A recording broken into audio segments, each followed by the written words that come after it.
I'd like to call to order the Board of Education meeting for Monday, December 9th. If everyone would stand to recite the Pledge of Allegiance, please.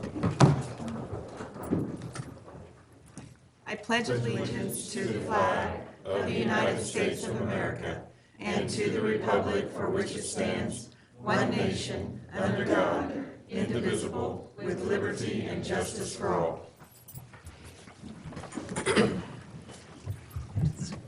All right, please let the record show we have all board members here except for Tracy Rankin and Jamie Lewis Gonzalez.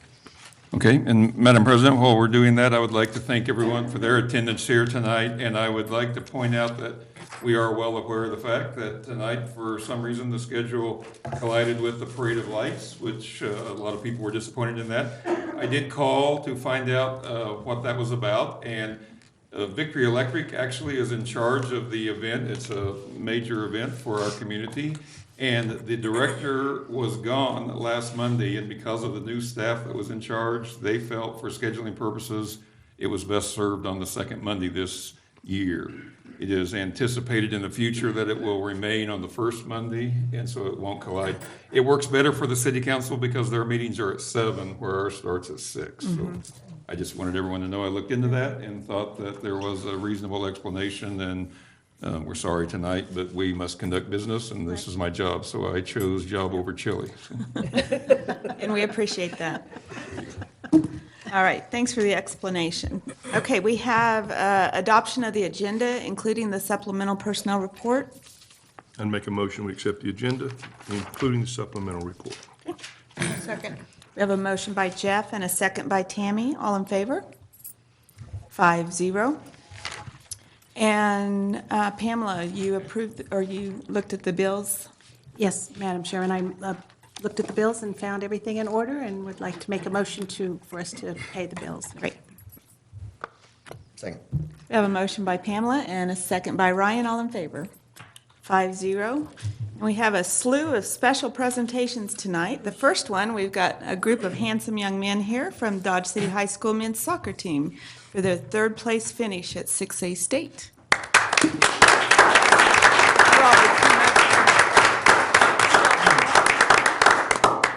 We'd like to have you come forward, and we want a picture of you for recognition at the board meeting. So you guys hop up here. All in the back. What? Coaches, we want you up here. I know, they all look like sweet kids, too. Well, not all kids, I guess. I recognize that demon jacket anywhere. Main thing we want you to know, we're very proud of you. You represented us well all year, and you had a fantastic season, and you have a bright future. And so we thank you for what you did for Dodge City High School, and appreciate that.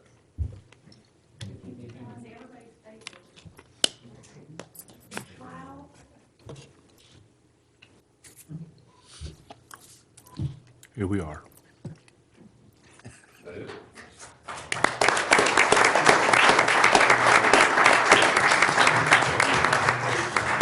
Thank you, guys. I'm very proud of you.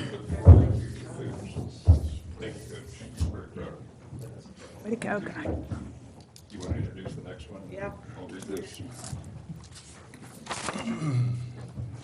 Okay, next up, we have Melinda McClung. She is a bus driver for us, and she is going to receive the Award of Excellence this evening. So if you'd come on up. Would like Melinda to come up here, and would like the Transportation Director to come with her, along with the Board President. And what started out as a difficult day already because she actually hurt her knee in an earlier event in the morning turned into quite an extraordinary afternoon. On Tuesday, November 12th at 3:30 p.m., an adult male attempted to board our school bus. This bus driver acted quickly to ensure the safety of our students and pushed the intruder off the bus and drove away, as if to say,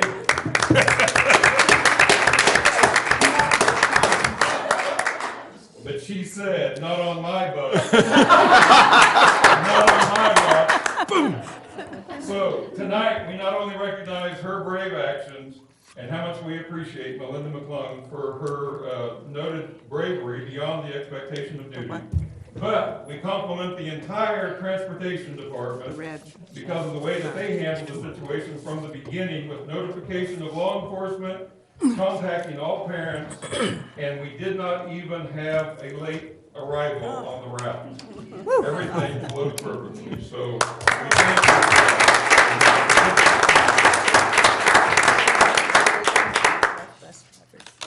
And we want to take a picture to give you the recognition you deserve, so. There it is, Award of Excellence for safety of our students, so. Do you feel lucky? Good, thank you.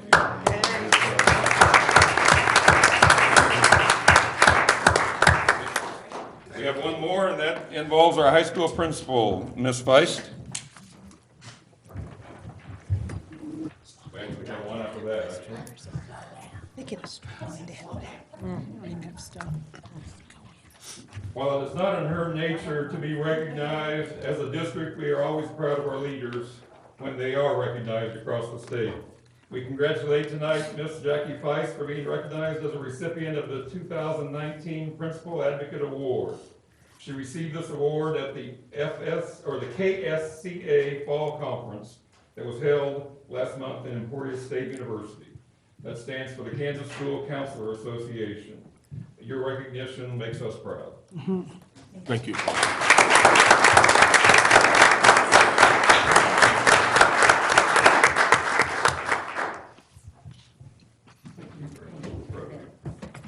All right, tonight, I do have one last notoriety, I think, that is very deserving at a board meeting for this to be pointed out.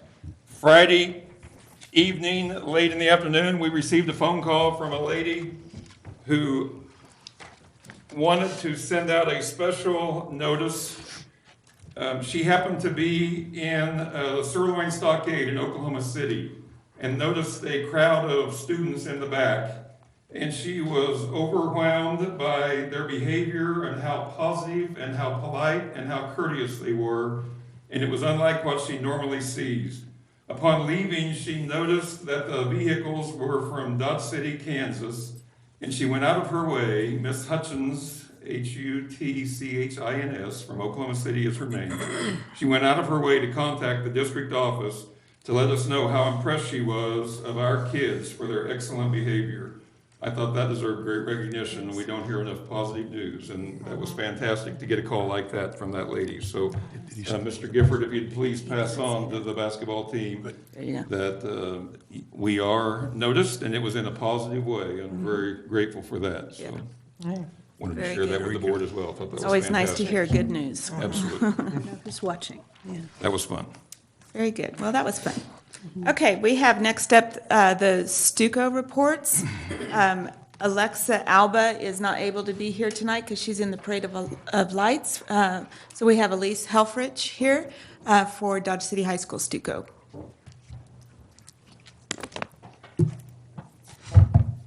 Good evening. My name is Elise Helfrich, and I am the Vice President of the Dodge City High School Student Council.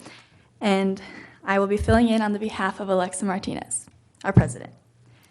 To start the winter season off, the wrestling team won last Thursday 55-12 against Pratt. And on Friday, the girls basketball team won 69-22 over Junction City.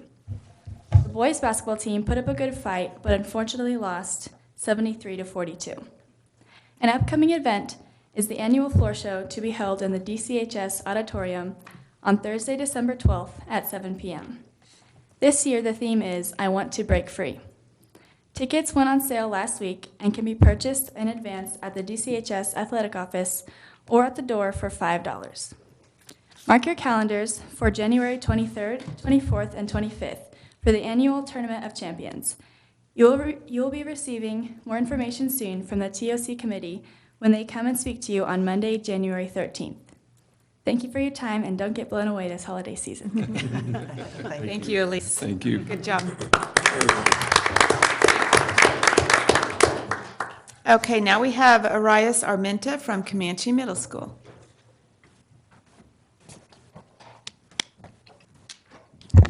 Hi, good evening. I'm Arias Armenta, the Stuco president at Comanche. Today I'm giving you guys an update on what's been going on at Comanche for the past 2 months. Starting off with our Manna House food drive, which is in a PowerPoint. Our student council put together a food drive to donate to the Manna House. To encourage our students more, we made it a competition for whatever grade and advisory rates the most would get a non-uniform day. The food drive was a success, and we had to end up requesting a trailer for maintenance, raising over 2,600 items. Wow. The Manna House let the principals know that this was the most donations they had received in 5 years. Wow. Now, currently, our school is doing a coin drive for the Salvation Army, which is also a competition for each grade. Something new our principals have put together are weekly challenges and as well as positive referrals. For our weekly challenges, our principals will give each grade a challenge, whether that is for the student to get no referrals or no tardies. They will, it's a 3-day challenge, and at the end of the 3 days, the principal over the intercom will announce who wins the challenge, and that grade will get a non-uniform day. Now for the positive referrals, when a teacher sees a student following directions, being kind, etc., they will give the student a positive referral. These 2 things we have started have made huge improvements on better behaviors and making it to class on time and spreading kindness around our school. McTeacher Night fundraiser was also a success, and we raised over 100% for One Book, One School. Now on to academics. Last week we started our Fast Bridge and State interim testing. We are also going to be starting a new book named Knockout in January for One Book, One School. Our LIFT team is also having a meeting this Wednesday at the Civic Center. Along with our LIFT team, there has also been a huge decrease in vaping, which is very good news. And to finish the quarter off at Comanche, Comanche is going to have an ugly sweater day on the 18th to get into spirit for Christmas break. That is all right now at Comanche. Overall, our school environment has been great. Thank you for your time. Thank you. Thank you. Thank you.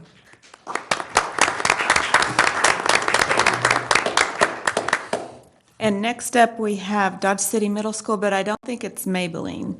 No. Okay.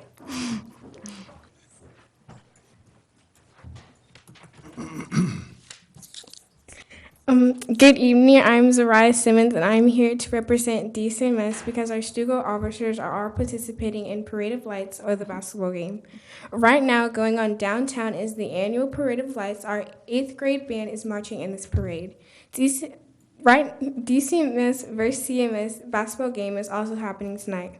Wrestling is participating in WAC on Saturday. The drill team and cheerleaders are performing at the basketball games. On Friday, we had a pep rally, and the students spoke about their experiences in sports. There were also a Minute to Win It competition. Each year, students can participate in the History Bee. This is a 50-question test to show students' knowledge on history. Top 10 students get an award for this. DCMS is currently hosting a food drive for the Manor House. We are hoping to collect 2,000 food items. On December 19th, the PTO is hosting a bingo night at DCMS. They are doing a raffle, silent auction, and prizes for winning bingo. It is currently coding their Minecraft models where they are creating computerized scavenger hunts. Thank you. Thank you. Good job. Thank you.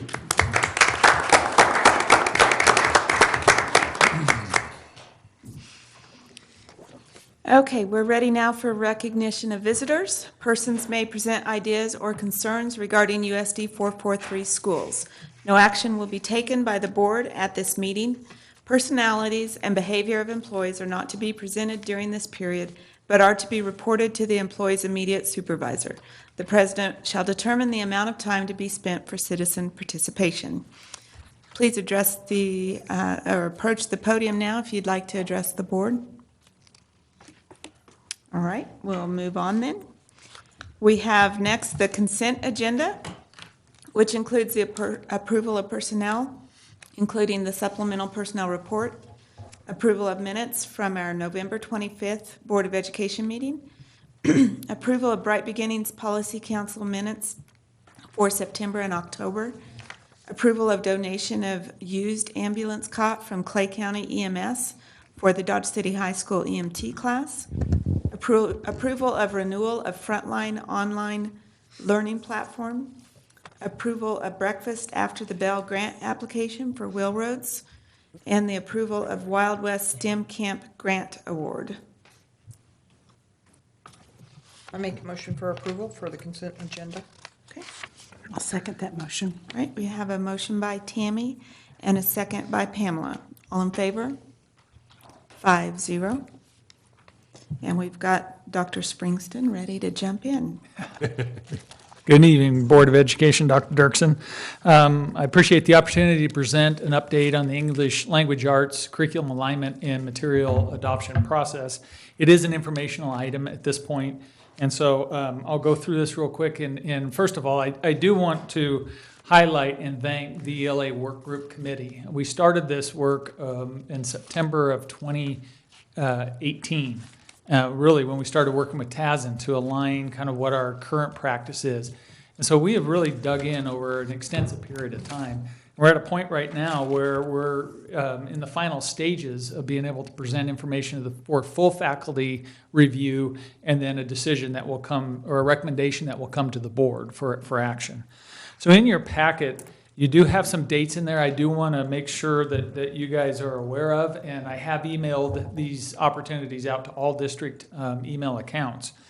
So before I do that, on September 21st, we had vendors representing the top 4 material companies come in. Now, we started in September, we started with a broad search, and we looked at educational research sites that do ratings of textbook companies. We talked to other districts, the support of TASN through KSDE to help us vet this process. What we narrowed it down to were 4 companies, but which we brought them in and provided them criteria that was similar, so that when they came in, they did their presentation on the criteria we were looking at to vet our materials, and they each had 2 hours. And so we really tried very hard to kind of control what would be the marketing presentations and really get to the meat of what we were wanting to see, a side-by-side comparison. It was a long day. I mean, we had the committee there till 5:30. We started like at 7:30 when they reported, and to the last minute, our work group was committed. They were engaged even with the last vendor, and they've done great work.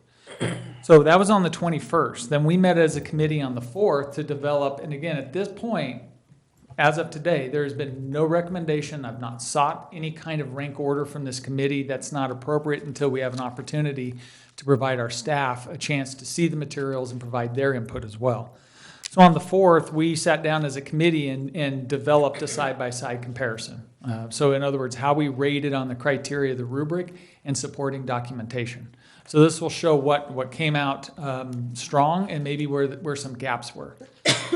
Beginning tomorrow from 4 o'clock to 5 o'clock, we have 3 opportunities for our full district to come. And it can be anybody who's interested in hearing kind of not only the process we went through, but our curriculum alignment, how we focused on differentiating for all students, our EL population, and then also how the process was participatory and involved different representatives from each building and different departments.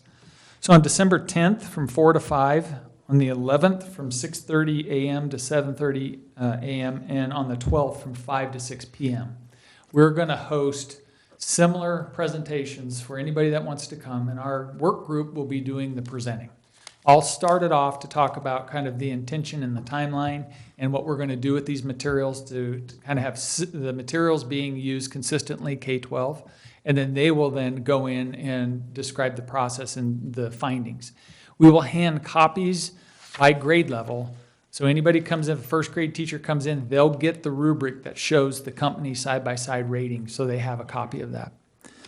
After those faculty presentations are done, our faculty will have an opportunity to come to the Learning Center anytime during business hours between December 13th and obviously while we're in session, not during the holiday break, then up to January 10th. At that point, they will be able to use the exact rubrics that our committee used to provide their feedback. We'll have a room set up at the Learning Center. They can get their hands on the material, provide their information. When they leave, they'll leave it with the receptionist. They don't have to put their names on it if they don't want. We will then tabulate that information, and that will go into part of our decision making. So what I'll do during that time period and then up till January 13th, I'll take the committee And I'll ask the committee members to rank order individually the materials based on their grade level, which one's 1, 2, and 3. And I've got all their supporting information. I'll combine all that with the research I've been doing, looking into the materials, and then I will put a recommendation in front of Dr. Dirksen and then in front of the board on the 13th of January. That will just be informational. It'll be an opportunity through our closed circuit TV where the community will be able to see that. If the community has questions, they'll have opportunities to contact myself or come see the materials. And then the intention is to bring to the board for action on January 27th. So that's where we are. There's a lot of behind the scenes work that's going to need to be done as well. And that is when we do select which material or materials, because it could come out where one vendor is what we use, let's say K5, but then secondary is different. I don't know what that's going to look like yet.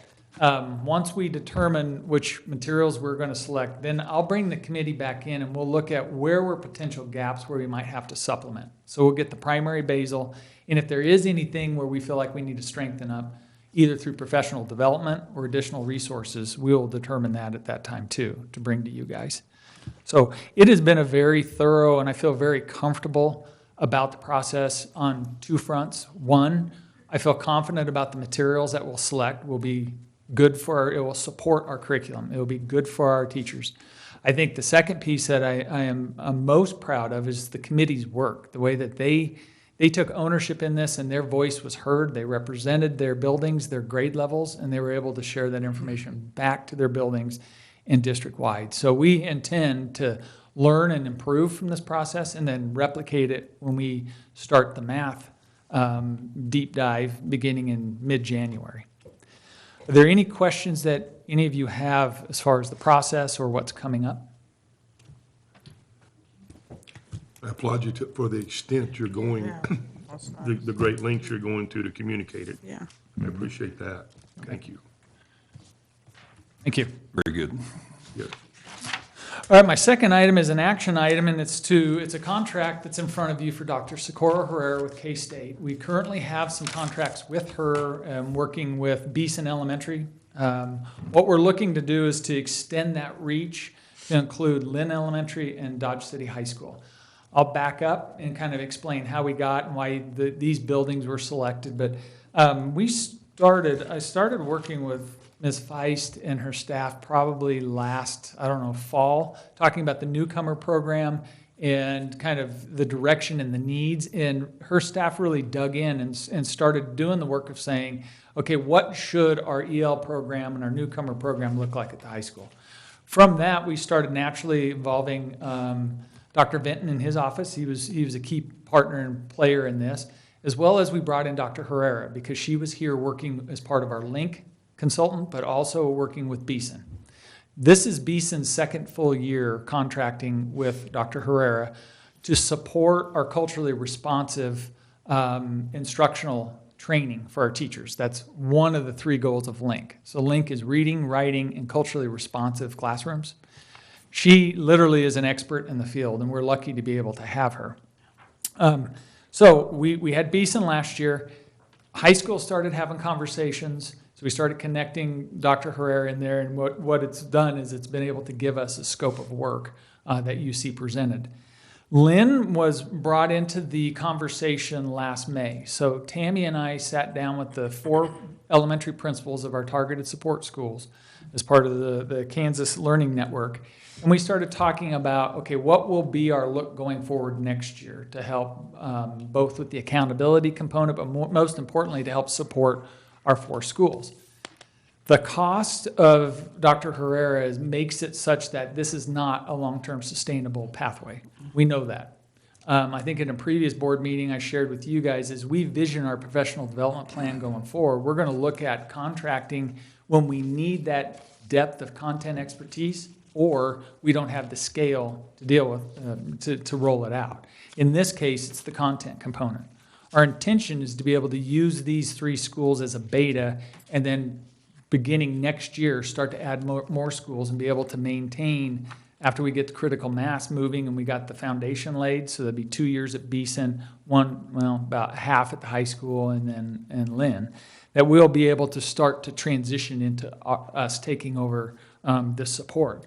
But Tammy and I met with the four principals. Obviously, Beeson was already involved with it, so we talked to the other three, and just due to timing and things, we felt like Lynn was at the right opportunity, the right time. And so that's what kind of started that conversation with Lynn Elementary. So that's how the schools were selected. Right now, we don't have middle school, and as I noted in the consideration sheet, it is something that we're looking at. So Dr. Denton, myself, Tammy, Matt, to say how do we start to involve the middle school. They have used Dr. Herrera in the past. I don't know when that was, but so it would not be a foreign concept. But I think we're much more focused right now on how we roll this out to align with our district strategic plan and our link goals. So it is I feel good about the work and the quality work and the expertise. I am here to tell you that I do not see these contracts being a sustainable thing probably in next year's budget or the year after. That's on purpose. We need to be at the point where we can sustain that content knowledge and expertise in-house. And so as we start to see contracted funds, we'll have to reappropriate those and other additional supports or whatever we choose that will best help us sustain this learning. So I am recommending the contract that is put in front of the board. I do vouch for the quality of work and as well as the work that's been done to date by Dr. Herrera. So you more or less answered my questions that it relates to the sustainability of the contracts, because $3,000 per day seems like a lot of money. And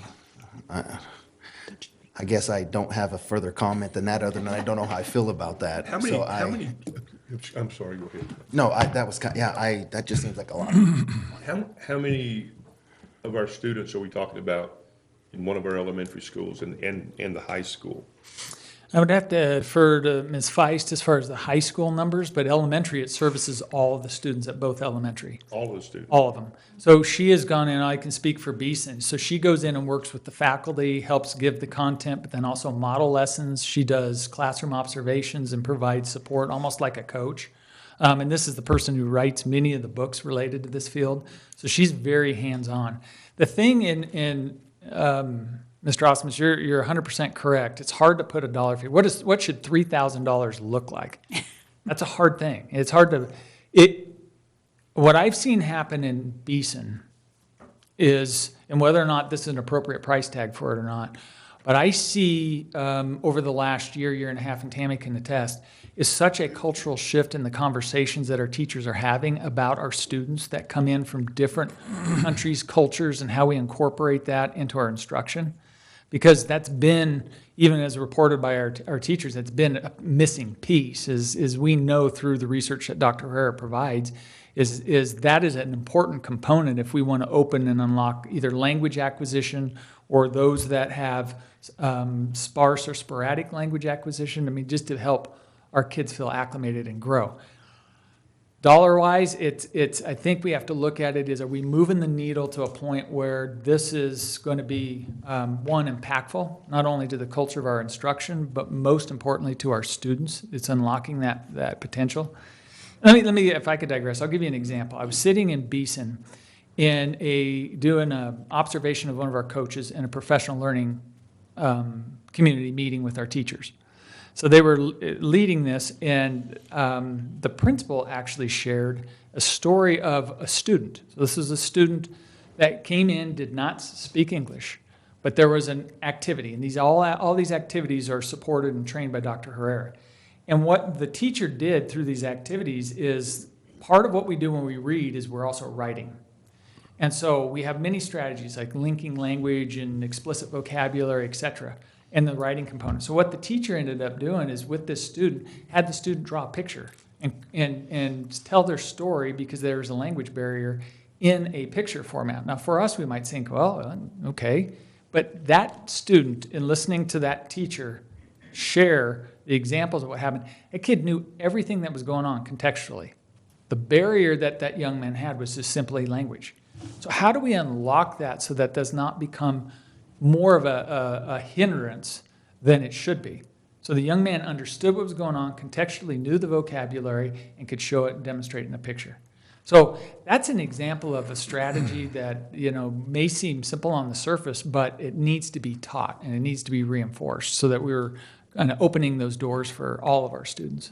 And I would like to just chime in at the elementary, at both schools, then they're focused a lot on what's called biography-driven instruction. So the key there is that just to learn who the student is. And it doesn't matter who the student is, what their grade level is, what their academic ability or their language acquisition ability is. It's just figuring out who they are and then utilizing strategies that best meets the student's needs.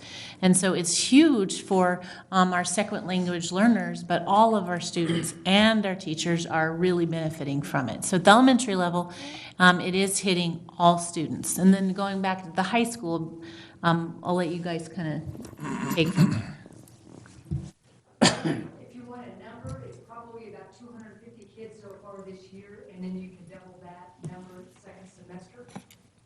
More important than the days that she's going to be with us is the work that she sends to us, the curriculum pieces that she sends to us every 2 weeks in the contact. She and I have probably had 20, 25 phone calls. I don't think she's going for all of that, is she? And weekly emails, and then we have every 2 weeks, we have an electronic or a phone conference call setting where we have feedback on the curriculum work that we've done the week before. So it's more, I know there's a day piece, but if we priced it out per hour, it's probably not nothing what you're looking at. Okay, I appreciate you saying. Yeah, that helps. Yeah, that helps. Because really, I know, the amount of time that Coral and I have spent on the phone, just because we both are similar, our personalities in the way we need to communicate, so I make sure I fully understand. Weekends, during the week, it's a regular basis, just to make sure that we're doing and implementing with fidelity so that we're getting the biggest bang for our buck.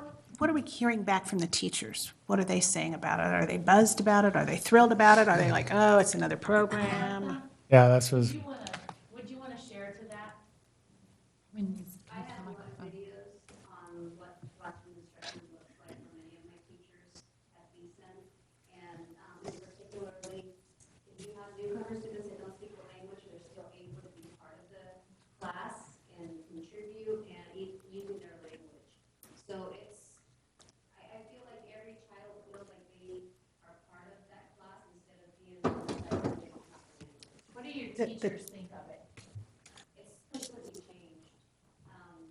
Even with, the beginning, the first Wednesday when we returned, we had our SIT meeting, student intervention meeting, and immediately we used the biography cards on every new child and all the students that, were new to the country as well. So that way we knew specifically they were going to be adding information to these students, and that's part of building our own biography-driven card for each kid in our school. So we started with the new kids and we started with the newcomers.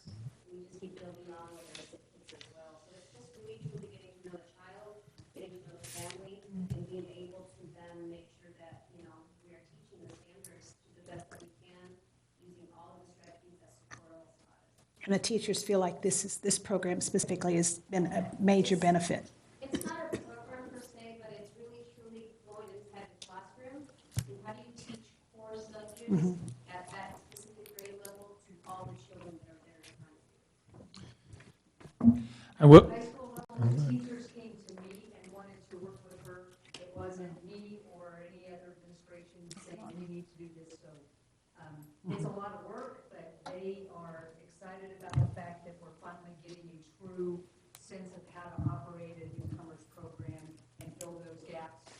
When you have a 15, 16, 17-year-old who hasn't been in school but maybe 2 or 3 years during the course of their lifetime, they're not going to read the biology book just like everybody else does in the classroom. So how do we help them learn biology? And that's obviously something we need to be able to do.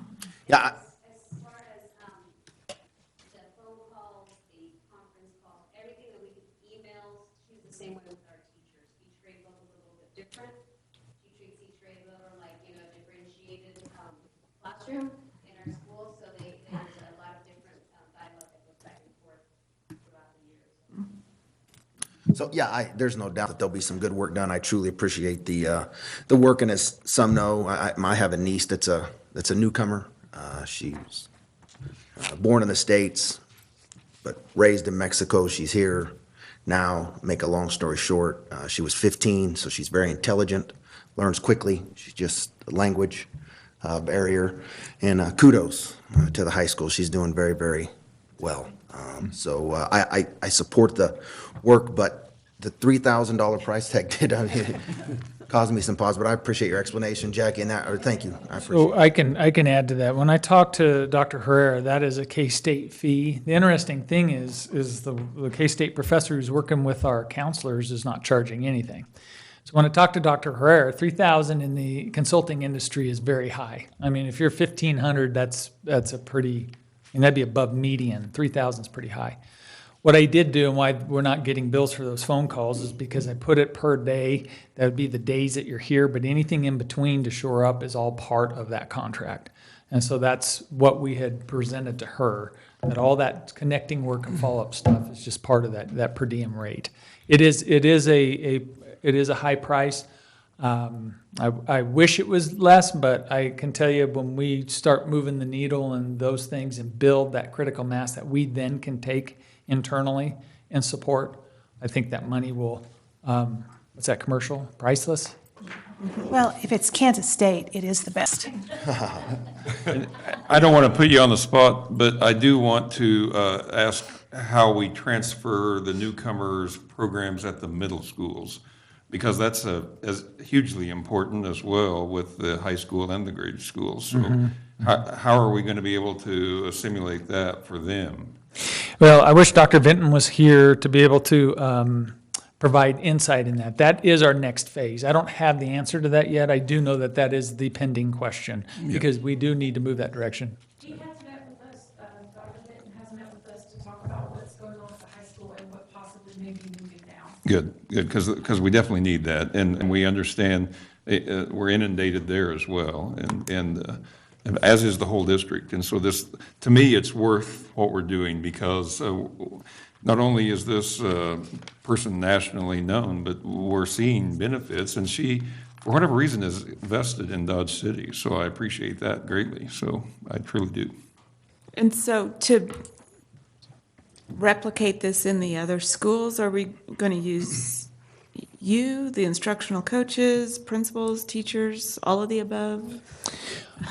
Yes, all the above, and or whatever we whatever we can draft that we feel like would support this. So if it's either existing staff or what that might look like going forward in the future as far as that technical expertise, but yes. And she also has written several books that we do have, and part of the link training are resources, or not resources, excuse me, strategies that she, I don't know if it's developed or utilizes or whatever. So some of the pieces that we're doing with our link is the small scale compared to what they're doing, like right now as an example at those 3 sites.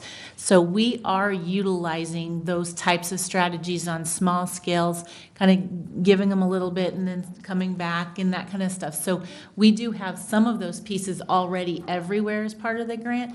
And then as we go through and visit and talk with the teachers, the instructional coaches, the administrators that have been doing that, there are a lot of those elements that we can then go in and do and learn from what she has shared. So we don't have the direct, okay, on this day we're going to do this type of a plan, but we do have those elements already out everywhere on some scale.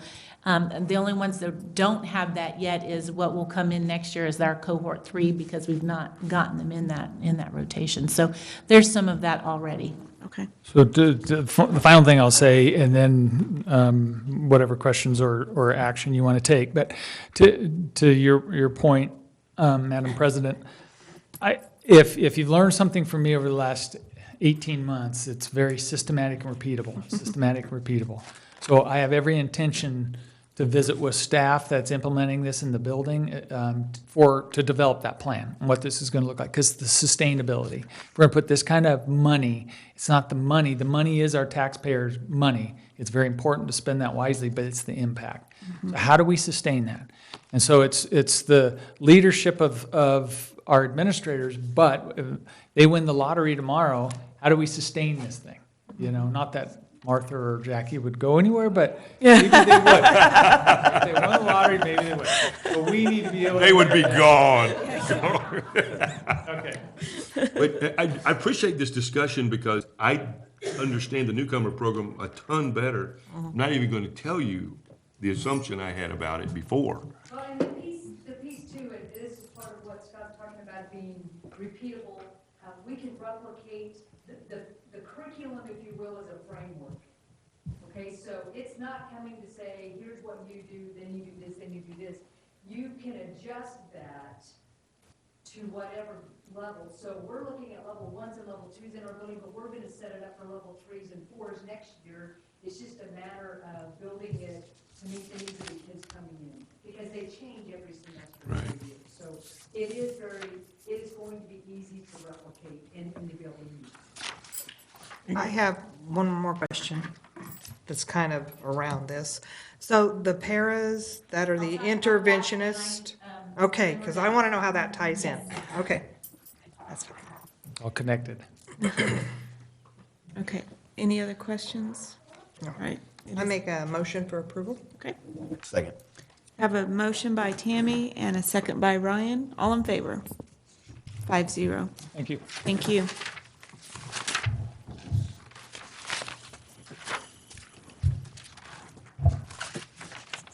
Okay, good evening, and that was the perfect segue into what I wanted to share a little bit of information about. Is last year, the Board of Education approved that we added what we're calling intervention paras into the elementary schools. And so ideally, we would like those to be teachers that came highly trained in language acquisition and support. And we may get there at some point. But right now, we have 9 intervention paras, one at each elementary school, and then Will Rhodes Gardens, that person does halftime para work and halftime coordination of the paras and the trainings and helping with schedules and things like that. Dr. Vinton, Greta Clark, myself, Erica Turan, and then Candace Whitman. Candace is the coordinator and also the para at Will Rhodes. So we've been working really closely together this semester and have had bi-monthly, every 2-week meetings with the intervention paras, really helping them with some instructional strategies, understanding the different assessments that we have, the KELPA, which is the state language assessment, the IPT, which is a proficiency that we use that before they have the KELPA, or also to help place within some of our interventions that we have. And then also they use the FastBridge data that all of our teachers are learning to use. So there's a lot of different pieces that we had to train to help them understand. But each para is working from about 10 to about 20 kids. It really depends on their level. So if they're coming in and they're a newcomer, brand new to the country, haven't been maybe in a formal education, definitely doesn't have the English language yet, then they may be working with those students as an individual basis and have fewer students. In some of our schools, the high needs are not necessarily there, but they have a lot of students that do have language needs. And so those intervention pairs might be working with kids in small groups during an intervention time. So we have between a pull-out with individual one-on-one on very specific skills, and they're supporting the kids in the classrooms with some of the curriculum work, just helping with the language if they have the content. So they're doing a lot of different things. And like you said, we're meeting with them every 2 weeks.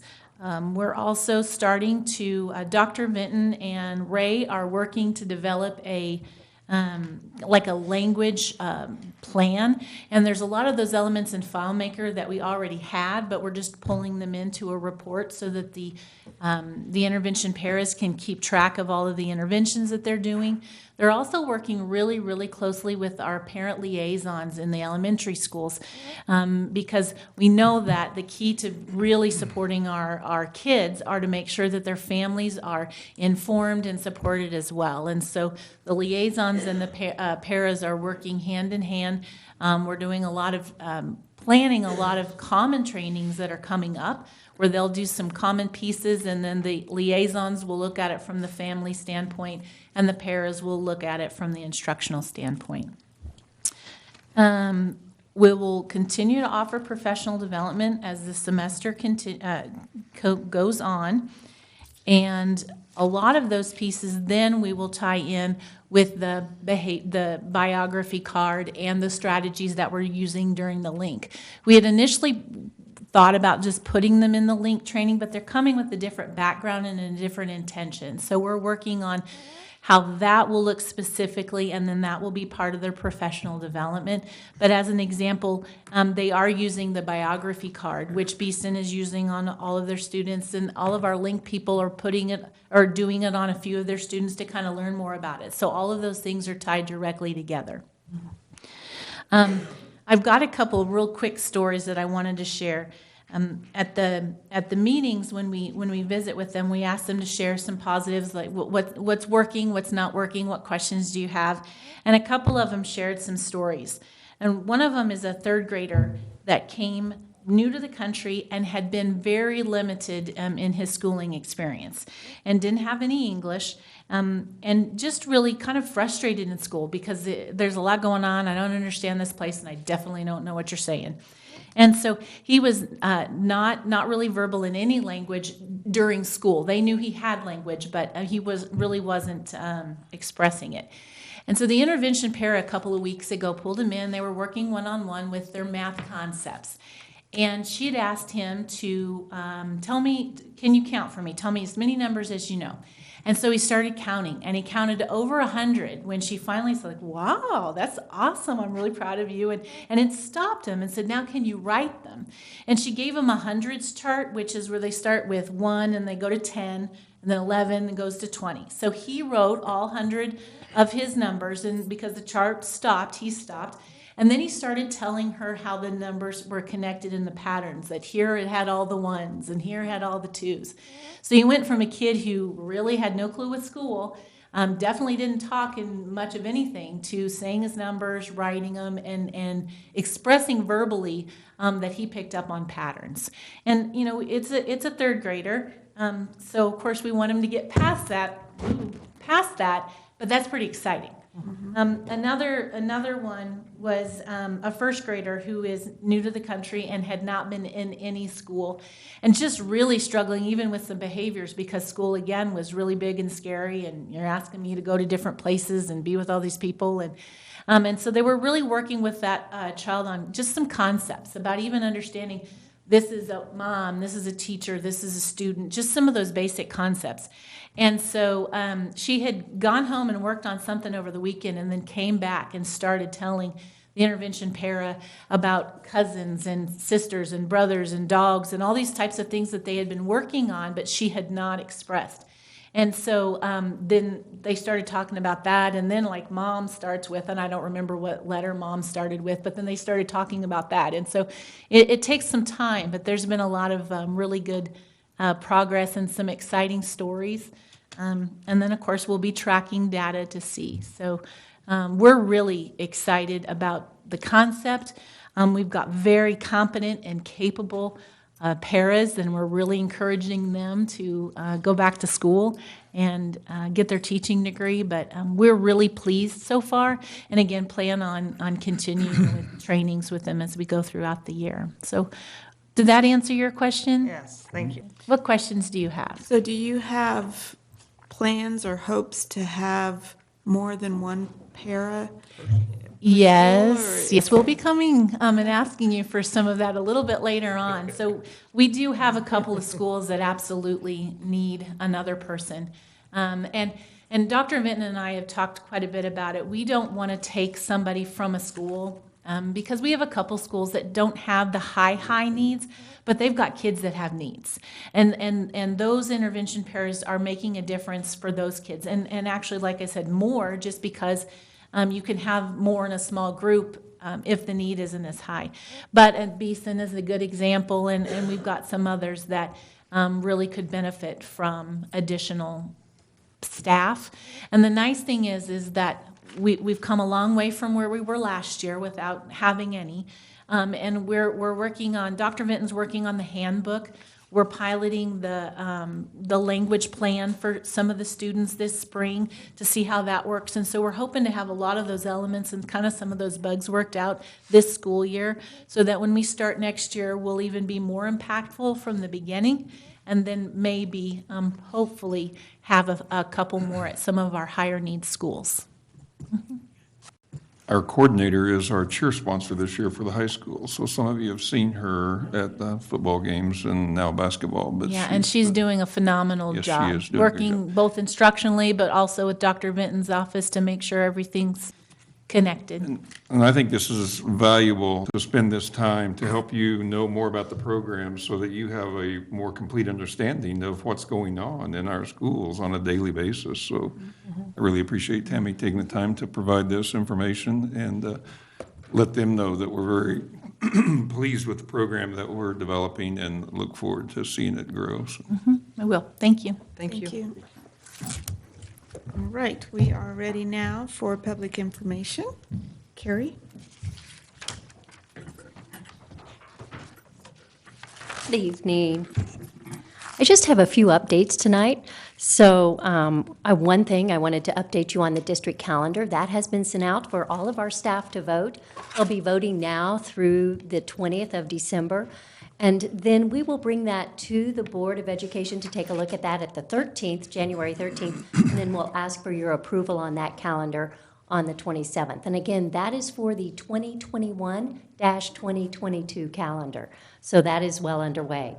The other thing I wanted to let you know, and I'm happy to announce, is that we will be participating with Leadership Dodge again as one of the facilitators. We will be having the Leadership Dodge candidates come to our campus, and that date is scheduled for March 26th. We'll keep you updated on that, but again, we'll be planning a very nice program for the candidates. One thing we did last year and we'll continue to do this year is with our business students in the high school, we had a luncheon where they were able to come in, sit down and have a lunch with the candidates and talk to them about what they were doing with careers. We want it to be a thing where the students learn some manners and how to have conversations. So we make that kind of a learning experience too. We'll continue to add to the program, but that is one thing that we did last year that we will be doing again this year as we move forward. So we're looking forward to that. We'll be planning some of that more Friday, December 13th. I'll work closely with the chamber on that. And then the retirement banquet, plans are underway for that. We have scheduled the day for Thursday, April 23rd. This will take place at the Boot Hill Casino and Resort Conference Center.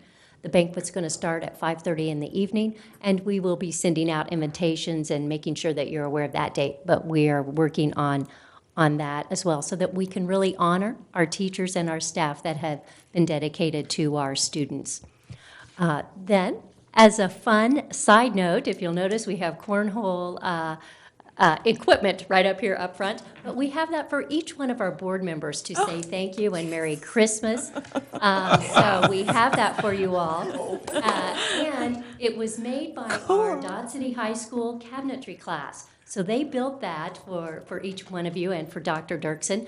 They are blank right now, so if you would like to have the Dodge City Demon on them, Pamela, we will absolutely be happy to do that, or Dodge City Public Schools, whatever you prefer, and then we'll get them delivered to you. But each one of you have a set there, and sorry, awesome. but you missed the tournament. That was last week in Dodge City, if anybody was aware of that. Yeah. But also then we have custom Christmas cards up there for each one of you to take home, and that was provided by the Dodge City Art Club. So Merry Christmas, and thank you from our hearts for your service to our students and to our staff and for supporting the district. Thank you so much. That's exciting. Yeah, And Cornhole will be back in March or April. They're having another tournament, so We if you expect missed you to it. practice that. Yeah. I know, we can have a team, Board of Education team. Yeah, That's really cool. That's awesome. that is awesome. Okay, one, They go two together. teams. Dr. Dirksen can be our fourth Yeah, on he's our our second. fourth. We'll have 2 teams. I'm all for it. Thank you, that's so cool. Yeah. Thank you. Did they make these for real? Yeah, the art, yeah. On the back it The art says, class. I didn't make anything like this in art. It's hard to follow that, Ramona. I know, I'm thinking I should have looked at that agenda a little closer. Back to business. We're all distracted. So now to bring you back down to reality. All right, fine. What are you talking about? This evening, my first item on the agenda is actually an information-only item. You might recall that our 2019-2020 negotiated agreement contained 4 memorandums of understanding that were just things that maybe weren't wrapped up in the negotiations that maybe needed to be a continuous conversation through the year. So I took the lead on number 2, which was, I'll read it here, or at least a portion of it. The task of this committee will be to review and study each elementary building's schedule to create a more unified schedule across the district, that's one item, as well as explore how to ensure individual daily plan time for elementary teachers. So that was the second task of this particular MOU. So we put together a committee of 17. There were 10 teachers, 4 elementary principals, and 3 district administrators involved in addressing the issues that came forward out of this MOU. It seems every year when we have negotiations, this is a particular topic that we discuss every year. So we were hoping that through the MOU, we might be able to move it forward a little bit. So we had 2 meetings with this 17-member committee, and out of it, they brought a couple of suggested items for elementary principals to further consider. Tammy took those to the elementary principals and looked at it. It became obvious pretty early on in our committee meeting that there's no way we're going to get a uniform schedule for every elementary school. It's just not going to happen based on the fact that they're different section sizes and they share teachers and things like that are going to be prohibitive. So it was unanimously decided that that's just not something that we can tackle right now. But the group did have a couple of items that they wanted principals to consider, one of those being extending transition times between classrooms. So a classroom teacher that needed to get a group of students to a music class or a gymnasium had a little bit more time there. And after the principals looked at it, not a bad concept at all, but it takes minutes of instruction away. And that's not only something we have to be concerned about for the learning for our students. I mean, there's a regulation on minutes of instruction too. And so that ran into a problem there. So they said, no, can't do that. But let's look at the second thing that the committee put forward, and that was, can you guarantee that every day of the week, elementary teachers will have at least 50 minutes of planned time? Well, so they did look at that, and they met a couple of times to discuss that, and the outcome was that that would be easier to do on the smaller section schools than the larger section schools, again, because of the variance of the schedules. And so that was the language that was presented back as an answer to the request. And so that's where we are right now. I will tell you that I sent out an email to all 17 committee members. I heard back from 2 that thought maybe it didn't quite come to the resolution that they had hoped for. So I do want to make that known to you, that there could be some continuing discussion down the road. But for now, MOU number 2 out of the 2019-2020 negotiated agreement has gone about as far as it can. And so we're wrapping that up. And then as we meet for negotiations for the 2020-2021 agreement, it may or may not come up again. So don't be surprised if you hear that discussion again. But I do thank the 17 members that met and worked through it. Gave it an honest effort in trying to come to a resolution that would be pleasing to both sides. Very good. Are there any questions on this particular item? Just to thank you for the work that you've done, because I know that was very challenging, to say the least. Sure. Thank you. All right, so my next item is an action item. And this is something I am really excited to bring forward. You know what a struggle it has been, ever since I've been here, probably way before that, to get HVAC personnel in our district. And the more we grow, the more that need just becomes critical. So we had an opportunity to hire an individual in our technician position. He's worked for us in the past, has wanted to come back, but as he's coming back, he has 1.5 years worth of some very critical experience working with the controls on HVAC, and I'm not going to pretend like I know what that means, but it sounds like it's a pretty big deal.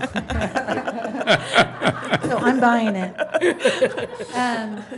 But in visiting with this young man and just about what has happened with him over the last 1.5 years and what he has learned when he was with another major employer and a producer of HVAC systems, it seems like it is a really great opportunity for our district to bring this person back into the fold. And what I'm asking tonight is that you allow me to put an additional line.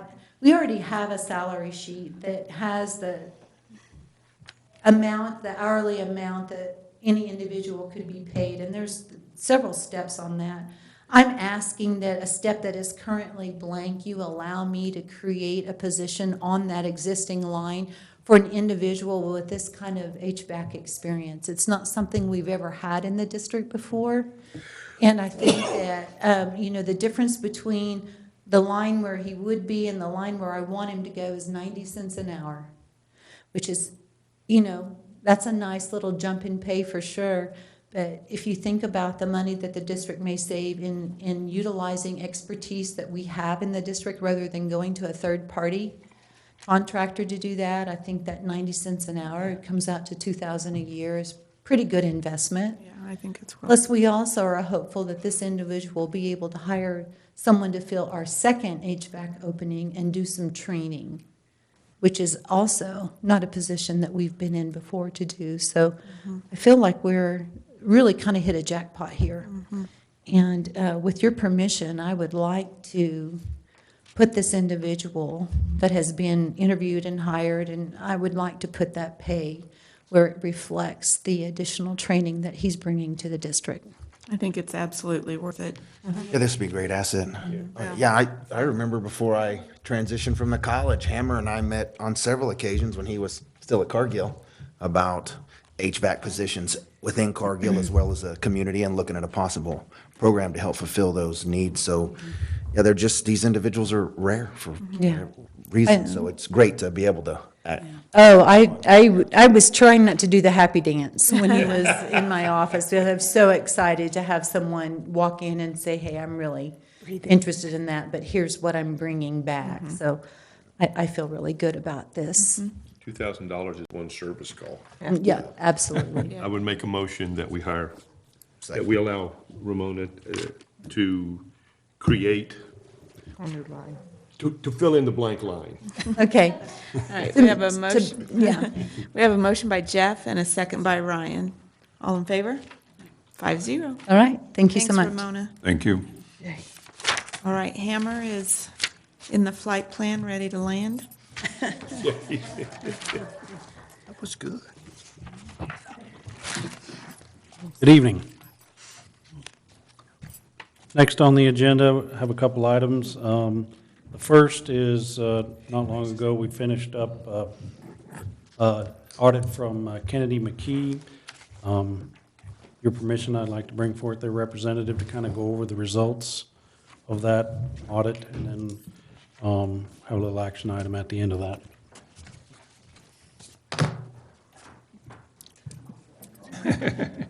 This is a perfect time to go. Hi, everyone. I'm Pat Freese from Kennedy McKee. I think you've all seen me before. My presentation is going to be very boring, which is what we aim for when we're talking about an audit. So, did y'all get a paper copy of the report? Got it. Okay. So that loose letter in the front is the governance letter, and we're required by professional standards to communicate a few things with you. The first thing is about the appropriate accounting policies. We evaluated the accounting policies, and there were no new accounting policies for this year and no changes in how those accounting policies were implemented throughout the year. All the transactions were accounted for in the proper financial statement period. All had proper authoritative guidance and consensus. Accounting estimates, your biggest accounting estimate is encumbrances, the purchase order system. We evaluated those and didn't find any problems with those. The disclosures, we'll kind of get into Note D and for capital projects and Note E for long-term debt when we get back to the notes. Top of page 2, difficulties encountered in performing the audit. We encountered none. So that's what you want to hear too. We made a few journal entries. That first one, we had a little difference of opinion with the state, but we're going to win, so. We always record the medical claims payable at the end of the year, and we found a few other payables that we recorded as well, but so no major changes. You know, if you look at your financial statement, you'll see $150 million in expenditures, and what we made there was pretty insignificant, so, but they were required to be made, so. No disagreements with management as far as financial accounting, reporting, or auditing matters. No consultations with other independent accountants. We did have one small finding at the high school activity fund level. We just need to make sure that those reconciliations are reviewed, and I think we've discussed that with everyone involved, so that shouldn't be a problem. That's basically the governance letter. Any questions on any of that? No? Okay. If you'll flip into page 1 of the bound portion, that's the independent auditor's report. Management is responsible for the preparation and fair presentation of the financial statement. Our responsibility is to gather enough audit evidence to support an opinion on that financial statement, and we believe that we did obtain sufficient evidence to express our opinion. Page 2, U.S. GAAP, which you do not use the regulatory basis of accounting prescribed by the state of Kansas. So since you don't use GAAP, you get an adverse opinion on that, but for the regulatory basis of accounting that you do use, you get an unmodified opinion, which is the clean opinion, which is what you look for. Everything behind the financial statement in the notes, or behind the notes, is considered supplementary information, the different schedules that are back there. And in relation to the financial statement, those were all fairly presented. So that's basically the auditor's report. Any questions on it? I'm just going to keep going fast until you wave at me. Yeah, you're fine. Okay, great. Now, this is a little small, so I got to get rid of my glasses here. The financial statement starts on page 4, and it gives you a snapshot of each one of your funds in relation to, you know, beginning unencumbered cash, receipts, expenditures, ending unencumbered cash. And so you can kind of see where the individual fund, there's more detail in the schedules, but you can kind of see, if you flip to the second page, you started the year with just about $38.5 million in unencumbered cash, and you ended with $33 million. That little dip there is not unexpected when you're building an admin building. So that dip in the unencumbered cash was expected with what's going on here at the district. So, but you can see your expenditures were $151 million. So that's a sizable number. So, but like I said, we didn't find any problems with any of it. So Very good. yeah. Any questions on the financial statement? I'm just kind of flipping through, Jeff. So page 6 starts the notes. Your note A is a summary of significant accounting policies. Like I said earlier, there were no real changes in those, so I'm just going to flip over that. Note B, deposits and investments. Statutes tell you what you can invest in and where you can invest, and we didn't have any problems with your deposits and investments. Everything was adequately secured at the end of the year. Capital projects, this is one of the notes I talked about earlier. Capital projects, you can see over the year with that big $85 million bond project and the admin building, you've got quite a few capital projects. You're near the end for most of those, except the admin building as of June 30. So, you know, just to kind of give you an idea of the amount of projects that have gone on. Note E, you just have the 2015 bond outstanding at the end of the year for $85.6 million, and then you can see the principal and interest that are due for that through maturity of 2036. Operating leases for copier rentals and facility space, et cetera. Those are what you're committed to for the next 3 years. Operating transfers, basically the general fund and the supplemental general fund receipt all of the revenues, and then they transfer it to the funds that are required to spend it. So that's what those transfers are representing. Note H, compensated absences policy. I think you are very aware of that, so we'll skip over that. Note I, CAPERS, no real change in the CAPERS program. Risk management, the biggest thing is your internal service fund that you use for your health services. You can see the $670,000 end of year liability that was booked. Basically, those are the claims that are outstanding as of June 30. So a little bit of change from the prior year, but your claim payments were up a little bit, so that's to be expected. So that's basically it. Contingencies, one little piece of pending litigation to talk about, and that's about it. So subsequent events, there were no subsequent events to mention. So any questions on any of that? No? Okay. Oh, Jeff, did you? No? Okay. Note, our page 16 starts the schedules. This is all this regulatory required supplementary information. On this page, page 16, the far right-hand column, the variance column, no brackets around numbers means no unfavorable variances. So that's all you really need to know about that page. Page 17, the general fund.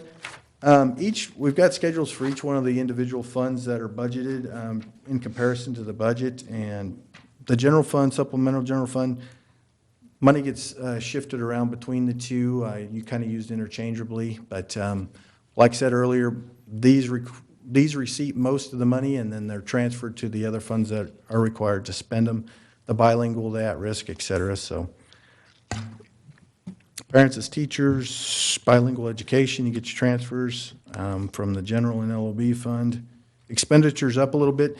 The bilingual at-risk fund, the state recommends a certain FTE amount, so the numbers will vary for there based on your bilingual at-risk, et cetera, the FTEs based off of the September 20th counts. Capital outlay, got the big project going on in there. That was a big change from the prior year. Food service, right in line with the prior year. Professional development, right in line with the prior year. Some special ed, et cetera. At risk, you can see it's up quite a bit, but FTEs were up a little bit, so more transfer from general and LOB, and then the expenditures there instead of the general or the LOB fund. So summer school, a little bit higher than the prior year, but nothing too major. Career and post-secondary education, the old voc ed fund, right in line with the prior year. That's if you turn to page 31, your non-budgeted funds. There's no real changes. Used up a little bit of the contingency reserve by design. I think the state was kind of eyeballing that a little bit, so that was used up. The page 32, these are your federal aid funds, which doesn't include the food service fund, but that's pretty much the rest of them. We'll get to the back. You'll see you spent approximately $10 million in federal aid this year, so we had to do the single audit again, of course. So. Kansas Heritage Center closed out and transferred to the Dodge City Public Library, so that's the last year for that fund. Bonded interest fund, page 35, all the payments were made as scheduled on time. Construction fund on page 37, it's nearing an end there for all the big projects. Healthcare Services Reserve Fund. Expenditures right in line with the prior year. Receipts down just a little bit by design, and still ended with a good ending unencumbered cash. So the district activity funds at the high school, grade school, middle schools start on page 40. I mean, there's no problems there in this year. So, and then agency funds, the student funds start on page 42. Right in line with where they were the prior year. So, page 44 starts the single audit. A couple letters required. We evaluate the internal control while we're doing the federal audit, but we do not opine on the internal controls. Page 46. compliance with each major program. No problems there, no findings. So, and then you can see on page 48, it gets kind of small, but you can see all the federal dollars that were spent, received and spent in the year, so. That's all I have. Any questions on any of that? No? Okay, very good. We'll file that with the state for you tomorrow, state and the feds. We're working on getting the feds. The federal website was down a couple. I do have one question. Oh, no. Okay. Yeah. Yes, sir. After some things I've been through, I ask this question every audit I go through. I don't care if it's a church auditor. Are your credentials in good standing with the state? Yes, sir. Okay, thank you. The whole firm, me, everybody. Yep, I knew that, but I just wanted you to say it on the record. On the record, yes, sir. We'll file that with the state and the feds. Like I said, the federal website was down, so we're working on getting that filed. But we'll get it all filed on time. There's a new engagement letter in your packets for this year. And the last thing always is, thank you. We appreciate being able to work with the district. Everyone we work with, I try to name names, but I miss somebody, and I don't want to do that. So we appreciate everybody we work with. Easy to work with, easy to get along with. We may differ on opinions every once in a while, but always come to an amicable solution, and we appreciate it. So, Very good. all right. Thank you. Thank you. Thank you. Thanks, sir. Appreciate it. And I believe we've signed the necessary paperwork, haven't we, for that to be official, so, Yeah, we need a motion. okay. So it is a motion, it is an action item, yeah. So I make a motion for approval for the annual audit report. Okay. I'll second. Motion by Tammy and a second by Jeff. All in favor? 5-0. I have Thanks, a Pat. question, Madam President. How long has this firm done our audits? At least 25 years. Okay. I've been there 25 years, we've done it every year. I believe it goes back to Walter Johnson, 35, 40 years, yeah. So we don't rotate that or put it out for bid at any time? You're not required to. That's actually what it covers. Would there be advantages to that? Maybe I should ask Hammond. Yeah. Are there advantages to that? I think there's probably pros and cons on both. I think you have a relationship, they know your books, they know where to look, they can be a resource. I do know that Molly has called them quite a bit to seek opinions. Probably, it's just like anything else, you're used to your own stuff in your own house and you can walk by some things, so having a fresh set of eyes probably is not a bad thing either. So I think it kind of depends on where you're looking. Along that line, we did have a new senior involved with the job this year. And so that's kind of a fresh set of eyes from our perspective. You know, the senior on that job has rotated we've had 3 seniors over the last 4 or 5 years. You know, and I've been involved, well, for 25 or whatever, so. But we do get different perspectives when we use our different staff as we come, so. We have no requirements by state to change. No, there are not. Okay. And it is a service, so. I personally like the idea of having somebody who's familiar with our district and has always done a good job for us, so I'm comfortable continuing that relationship personally. Me too. Thanks, Pat. Thanks. Thank you. Okay, next on the agenda are 2 items, and I think we'd like to table those tonight. They have to deal with the, and I may not be using the correct terminology, but that's right.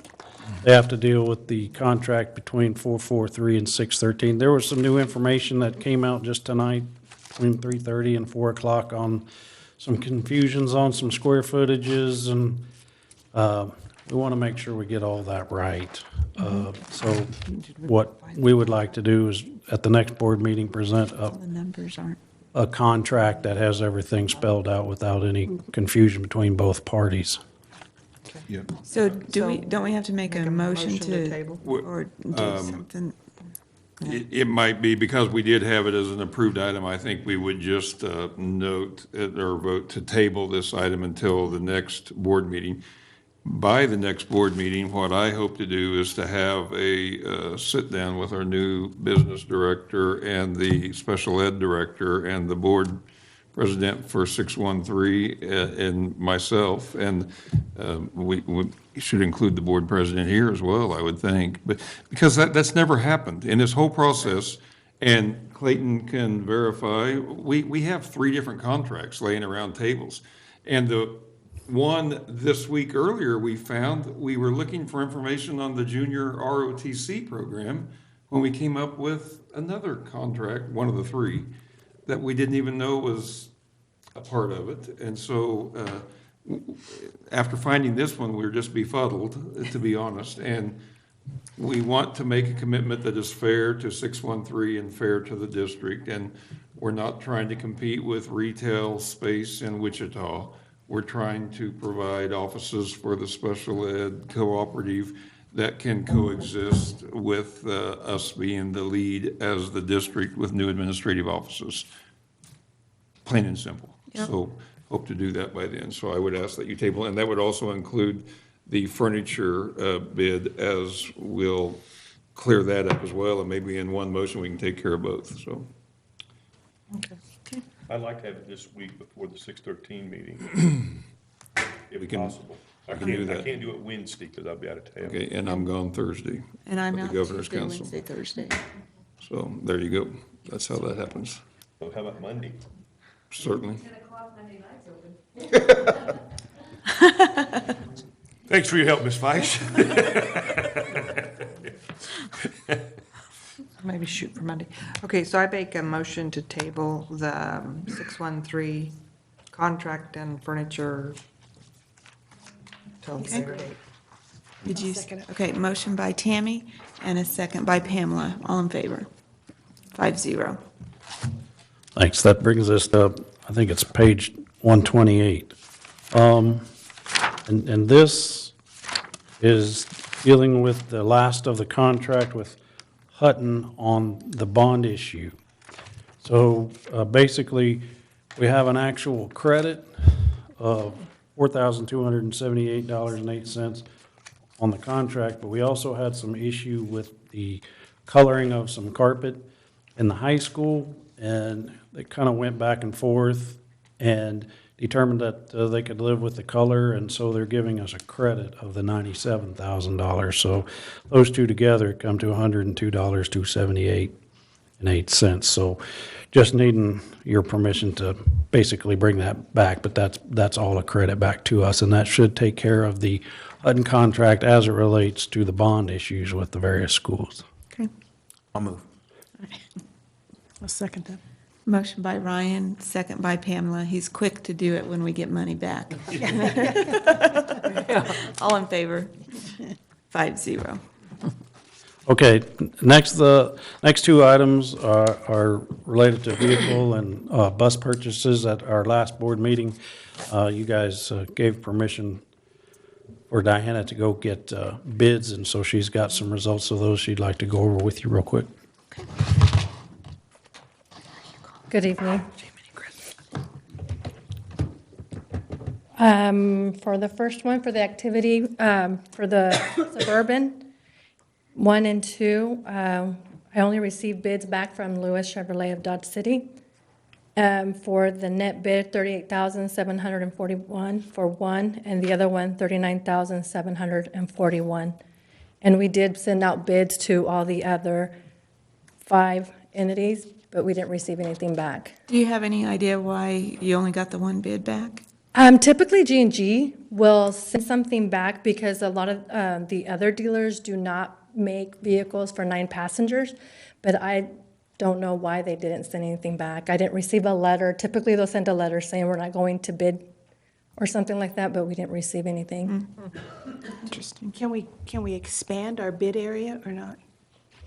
I'd rather not. I'd rather not, too. I'd rather keep it local. Keep it local. I'd like Well, I to would see- too, but I'd like to get good prices too. I can't believe you can buy a Suburban for $41,000. I know, I can't either, but. I feel like that I is think good we got a price. good price, and I think Yeah, that I mean, we've been fair in the bids that we've extended, so I think we have to go with what we have. Yeah. For approval. So I make a motion for approval. Okay. Thanks.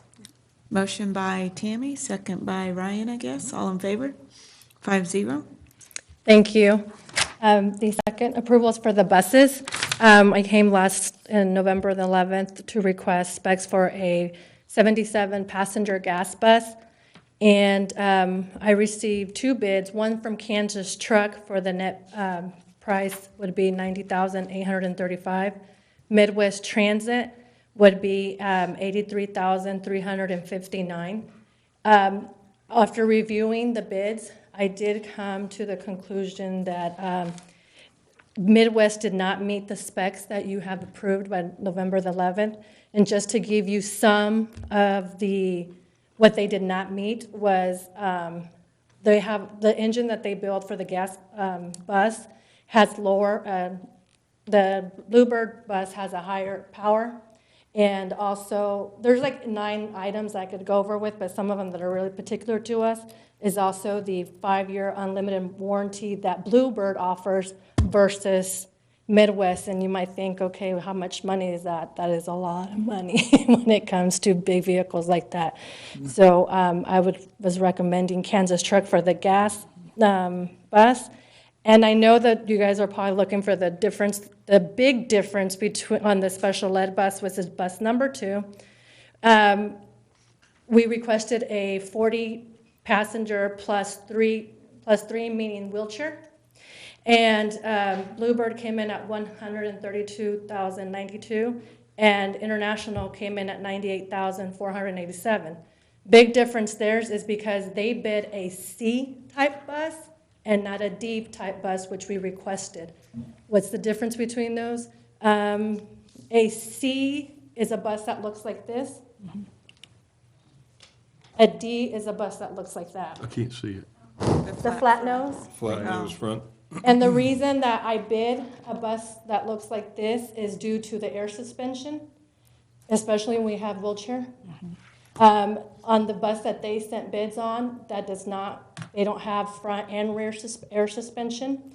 Also, their heating is, we asked for a conventional heating and which is throughout the whole bus, and they have units that are just under the seats.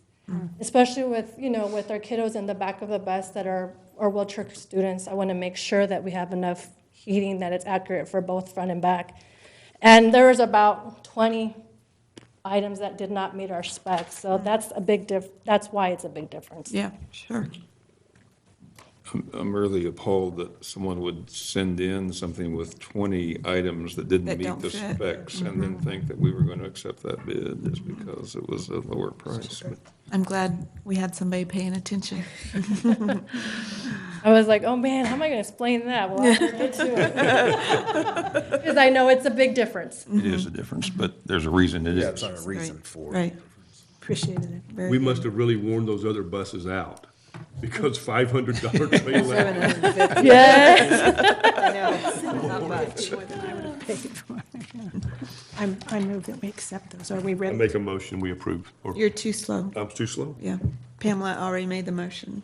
Can I second it? Yep. Okay. Jeff was second. All in favor? 5-0. Thank you so much. Thanks, Diana. And I'd like to thank Diana for Thank you. all the hard work she does. Yeah. Diana, thank you so much Thank you, for yeah. looking for things like that to watch out for the children. I understand. I want Appreciate it. all the information. We appreciate it. All right, Dr. Dirksen. All right, I'm very excited to tell you that it finally happened, and last Tuesday, we were notified, just more or less the way they told us it would happen. We'd get an email that said we had been approved, and at least a year later than we thought it was going to be, but it did happen, and very excited about the potential of what this means.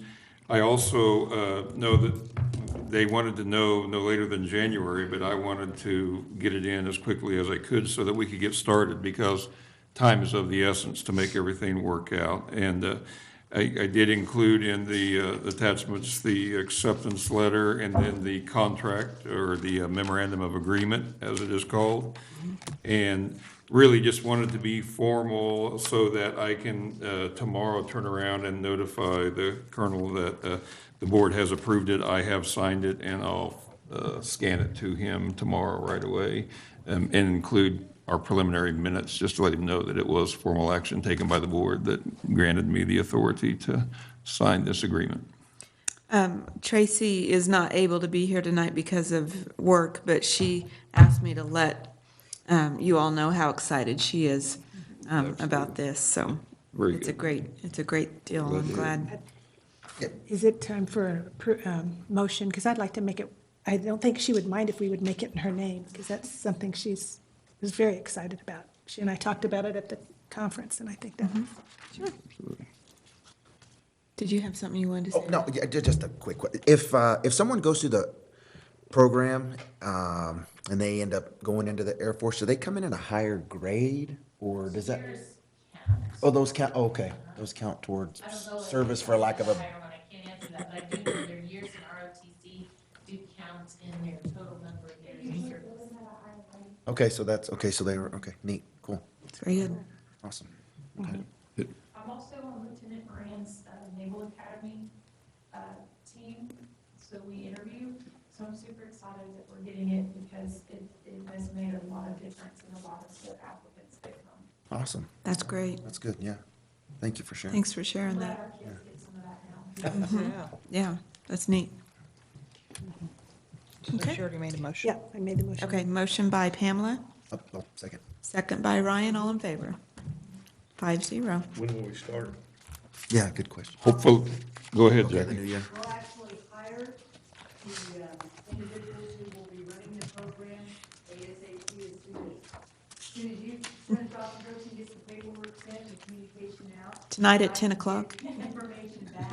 Maybe I know tomorrow. the initial process is a little tedious and a little bit slow for what we would like, but it's the government. I've been reminded of that 3 times already in the last week. But once we get somebody hired, they will start actually this summer in their training and getting things in place. But we want students enrolled in the program starting in August. That's great. Exciting. Good. If you notice on page 148, in the memorandum of agreement, the only signature required is the superintendent's. So that's why I thought it was important to have the board's approval for that. So we can forward that on. But I appreciate it. And I think we are all very excited about the potential that this brings and the opportunities for many, many students that the future would be very positive for. Very good. That's I would exciting. like to reach out to some of our folks in the community who helped us get our application in place in support of this when they came to do the visit a year and a half ago in the summer. I have kept this information kind of under the radar, if you will, but I will reach out to some of those folks who, most of them have their own son or daughter that is in the Air Force, or still are in the Air Force active duty, who helped in this process, and I know, in getting our feedback on our application, having those folks around the table jumped us up in the rubrics, so I want to thank them and let them know that this is. Absolutely. Absolutely. Very good. Yeah. That's great. We want to do a lot with public relations too, because I know this will be an article and it'll be social media and it'll be great content for some positive things going on. It's exciting. Absolutely. Yeah. Okay, we have next up, Board of Education Member District Responsibilities. Park and Rec Advisory Board, both Tracy and Jamie are gone. I don't see Jay or Sean. Does anybody know of anything as far as Park and Rec that we need to know about? No? Okay. Right Beginnings and Head Start, Ryan? Yeah, we meet next week on the 17th. We did meet this past month in November. Meeting went well. Head Start, early Head Start is full. A couple of highlights from the meeting. We went through the community assessment report. Some of the things that were in that report we're familiar with, such as they spoke to lack of affordable housing. There was an overwhelming number that supported all day Head Start program or preschool or something to that effect. Also made note of, that I'd read in there, that parents are reporting that the Head Start program is preparing their child for kindergarten. See some Awesome. really good outcomes through Right. that. So kudos to the team. We also looked at had an education report, and Tammy and AC can correct me anytime I say something wrong. I call it the education report, and they broke down. There's a variety of different domains that are measured. That can be everything from cognitive to language to social, emotional to physical development. And the reason I point that out is because what was interesting is, they'll test those kids as they come in, for lack of a better way to say it. But then we were able to see the outcomes, some of the historical data, the outcomes and where they're at from the time they start to about the time the end of that year. And so you may have 50 kids that are, not at mark or necessarily where you want them to be out of, 75, but by the time you get to the end, that's totally reversed. I mean, so they're on grade level. We don't use that, I guess, at Head Start, but that's kind of how I want to say it. But developmental milestones. yes. So, just the way that those, 10% may be where they need to be when they first start. By the time it's done, 90% of the class is where they need to be. So that was some really interesting data. So I appreciated all of that. So, do you guys have anything else to? Tad, did I use the right terminology? No, but that was great. Was it close enough? We bought it, that's all. Yeah, it sounded good. If you weren't here, it sounded good, didn't it?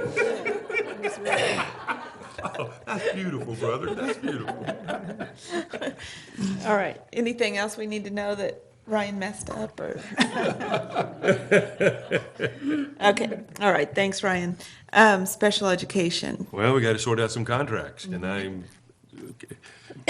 every time I talk to Dr. Dirksen or Hammer, they've talked to Clayton, and we've got another problem. So, dang lawyers. But anyway, we'll get it figured out. We'll get it figured out. I will say this. It's a pleasure to go through this audit and to listen to the minor problems that we have. And the minor problems we had 3 years ago, and I sat down with 613 is going through their audit. And I think it's important for us to know is 67% of the funding and the students that the audit was clean, and the problems have been corrected. Great. And the problems they found were like here, they were minor. Very good. So that's very good. But we need to get this contract thing straightened out. We will be meeting with staff from 613 after the first of the year to begin the coordination of moving to a building we don't have a contract on. So, Okay, the building's not done, so. yeah, well, in May. Very good. All right. Legislative. Pamela, is there anything new? I was at the school board convention and sat in on the legislative committee report and have a copy of it if anyone's interested to read what they're supporting and what they're not supporting. Very good. I would add that Hammer and I met today with Brad Ralph just this morning, just to maintain some relations with the legislature. And we have a similar meeting scheduled with Bud Estes, but that will not be till January when he returns from being out of the state. So just trying to maintain a relationship and make sure they know that we want to be contacted if something comes up. And I thought it went very well today, so. Very good. Hammer didn't embarrass us at the restaurant, so it's good. A piece of good news for school districts is the legislative session is expected to focus mostly on Medicaid expansion. I think some of the other legislation, a lot of it's going to hinder on where that goes. But for school districts, I don't think they're going to have time for school finance. So they were happy about that. Leave us alone. To be messing with that, yeah. This go around That's anyway. what we're hoping, and that was shared by both of us today, that we feel like we're in a good spot and hope it stays that way. So we'd like to see it continue. Good. Capital outlay, I believe you all had a meeting? Mm-hmm. We had a meeting and kind of he gave us an overview, Hammer did, of kind of the direction we're going and the 5-year plan instead of just every year doing the capital outlay, which will be great because it'll give Chris more time to order the things and get ahead of that and get better bids and things. So I think it's going to be a good way. So we'll be meeting again in the first of the year or so. Late January, February. Yeah. Very good. Yeah. Good. Very good. And Carrie mentioned that we're voting on calendars, so anything else on the calendar committee? No. Okay. Jeff, you are scheduled to review the bills before the January board meeting. Announcements, we do not have a second Board of Education meeting this month.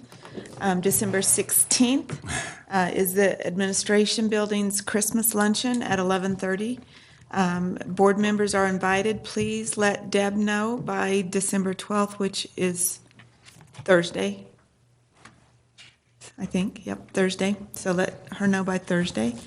December 18th is the Alternative Education Graduation Ceremony, and the time on that is 9 a.m. Okay. December 20th, end of quarter, no classes, teacher workday, staff development, 2-hour early staff dismissal, offices closing 2 hours early for the holiday. December 20th through January 3rd is Christmas break. January 6th, classes resume. January 13th, Board of Education meeting here in the Austin Boardroom at 6 o'clock. January 27th is Board of Education luncheon meeting, and will be at Central at noon. The members that went to the KASB convention, do you want to say anything about your weekend, or? Yes, I went to there were 3 breakout sessions on Saturday. On Sunday, I was in the delegate assembly stuff, but participated in the stuff on Saturday.